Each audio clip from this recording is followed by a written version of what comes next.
का दिखा रहे हैं, जहां पर बात हो रही है पूरे भारत में क्या है mood.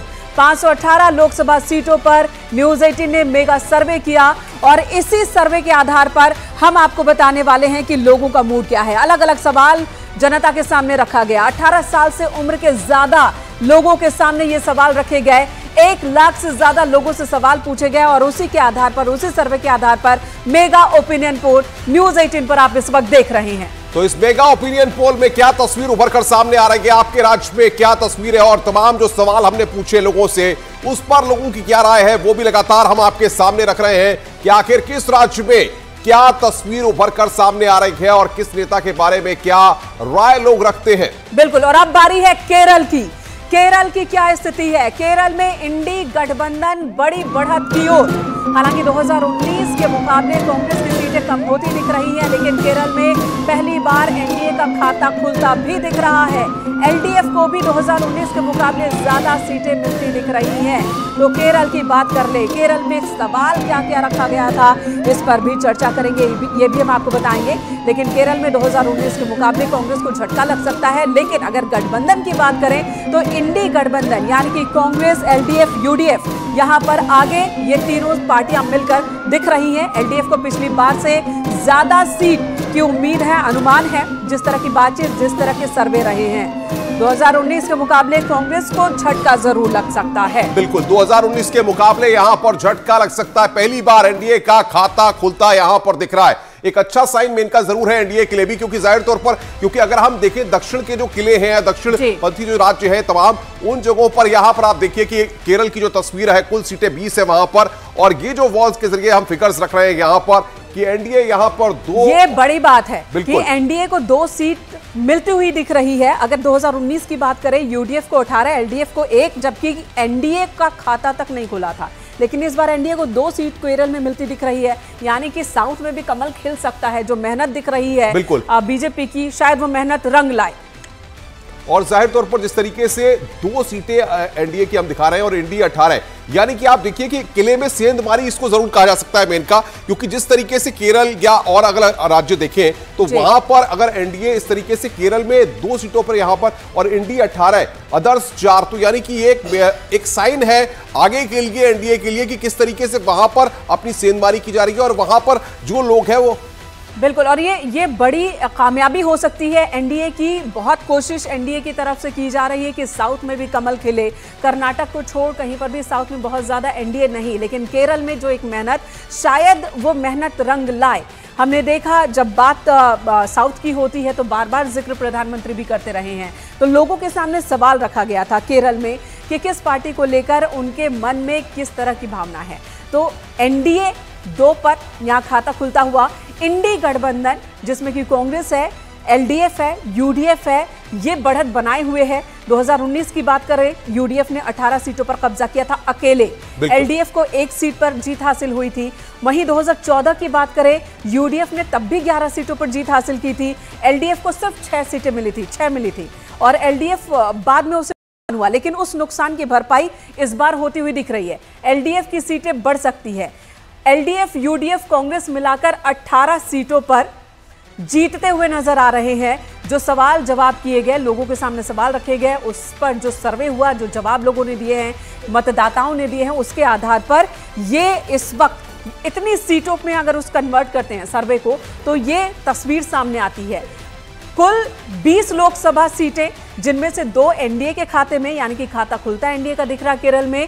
18 Congress lead LDF UDF गठबंधन यानी कि इंडी गठबंधन, और वहीं 1 अदर्स के खाते में नहीं। पिछली बार 1 अदर्स के खाते में था, लेकिन इस बार नहीं। बिल्कुल मेनका, और सबसे बड़ी बात यहां पर यह है कि अगर आप देखें कि राहुल गांधी जो कि जाहिर तौर पर वायनाड से खुद चुन करके आते रहे हैं संसद में, और सबसे महत्वपूर्ण यह है कि आप देखिए कि अमेठी से भी राहुल गांधी जिस तरीके से उनको हार का सामना करना पड़ा, केरल के वायनाड से उनको चुनाव लड़ना पड़ा एक मैसेज देने के लिए, तो कांग्रेस को जाहिर तौर पर उसका बेनिफिट हो सकता है केरल में, वहां पर पूर्व में मिलता रहा। लेकिन अब कहीं ना कहीं इसका असर यहां पर यह साफ है कि इंडी गठबंधन के एनडीए अगर 2 सीटें वहां पर बढ़त बना रहा है। और इस वक्त मध्य प्रदेश से जुड़ी बड़ी खबर जो सर्वे है उसके आधार पर मध्य प्रदेश से जुड़ी ये बड़ी खबर है। 29 वहां पर सीटें और इन सीटों पर जब हमने ओपिनियन पोल किया उस ओपिनियन पोल में बीजेपी को बम्पर बढ़त दिख रही है। मध्य प्रदेश में कांग्रेस को नुकसान होता दिख रहा है।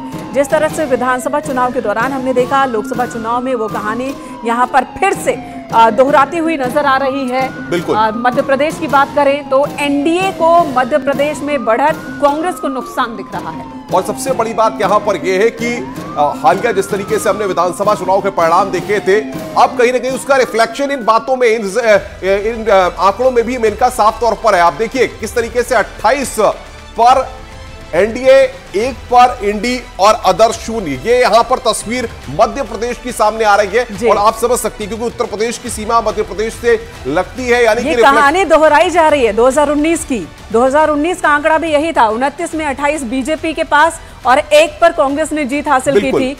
देखिए सबसे बड़ी चुनौती यही कही जा रही थी कि जिन जगहों पर, खासकर जो हिंदी भाषी राज्य हैं, जहां पर बीजेपी ने 2019 में बहुत अच्छा प्रदर्शन किया था, क्या उतना अच्छा प्रदर्शन फिर से मुमकिन है?